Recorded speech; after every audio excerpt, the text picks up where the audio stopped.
So let's talk about the Philippines. We're seeing this growing wave of expats, digital nomads, and retirees all packing their bags and heading to this incredible archipelago. What's the deal? We're about to find out. Okay, so let's really get into it. What is the magnetic pull of this Southeast Asian nation? In this explainer, we're going to break down what makes the Philippines so incredibly appealing, from the lifestyle it promises to the real practical advantages. Well, a huge part of the answer starts right here. Over 7,000 islands. I mean, think about that. It offers just a staggering diversity of landscapes and lifestyles. Whether you're dreaming of a buzzing city, a chill beachfront bungalow, or maybe a quiet home up in the mountains, there is almost certainly an island that fits your vibe. So here's how we're going to break it all down. We're going to follow the expat's journey. We'll start with that initial dream, then get into the culture, the money, the nitty-gritty of the move, and finally, we'll help you figure out if it could be the right move for you. First up, the dream. What is it about the Philippines that really captures the imagination and gets people to pack up their entire lives? And this is where it gets really interesting. It's this mix of tangible things with, well, a cultural promise. Of course, you've got the postcard perfect scenery. I mean, white sand beaches, amazing coral reefs, lush mountains. But you combine that with a genuinely slower pace of life and a culture that, heck, its own tourism slogan says it all, right? It really values having fun. That's a powerful mix, especially if you're feeling a little burned out from the 9 to 5.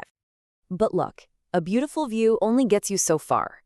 So how does this dream actually hold up day to day? What's it really like to live there with the people and the culture? This slide really illustrates the balanced view you need to have. One of the top things you'll hear from expats is how genuinely warm and friendly the Filipino people are. It's common to feel welcomed and at home really fast. But like anywhere in the world, it pays to be savvy. Scams can happen, and they target locals just as much as foreigners. So just keeping your wits about you is always smart practice. Now, this next one is a huge practical advantage for expats. English is an official language, and the Philippines is right up there, second only to Singapore for proficiency in Southeast Asia. This makes daily life so much smoother. We're talking everything from opening a bank account or dealing with visas to just ordering a coffee or seeing a doctor. That language barrier, it's pretty much a non-issue for English speakers. All right, now for the big question on everyone's mind. What does this amazing tropical lifestyle actually cost? Let's talk money. Check this out. This is the estimated monthly budget to live comfortably in major cities like Manila or Cebu. And you could live for even less in more rural spots. This range, it covers your rent, groceries, transport, and fun. For a lot of people coming from Western countries, a number like this is an absolute game changer. And to make that budget real, just look at this side by side. A one-bedroom apartment in a city center costs a tiny fraction of what it would in the US. A nice meal out for two, that's about what you'd pay for a single appetizer back home. Your money just goes so much further. Okay, for all you digital nomads and remote workers, you need to hear this. The Philippines has what's called a territorial tax system. Basically, it means if your income comes from outside the country, say from clients in the US or Europe, you generally won't be taxed on it in the Philippines. This can be a massive financial win. Okay, so you're sold on the dream. You see the incredible value. How do you actually make it happen? Let's get into the practical side of things. So the visa process can look a little intimidating, but it really boils down to these 4 steps. First, you got to figure out which visa is right for you. Now, a really popular one is the Special Resident Retirees Visa, the SRRV. And get this, it's actually available to people as young as 35, as long as you meet some financial requirements. Pretty cool, huh? No matter which visa you go for, the key to a smooth process is being prepared. Seriously, having things like your bank statements, a medical certificate, and a police clearance all ready to go will save you a ton of time and a whole lot of headaches. When it comes to healthcare, it's kind of like a tale of two systems.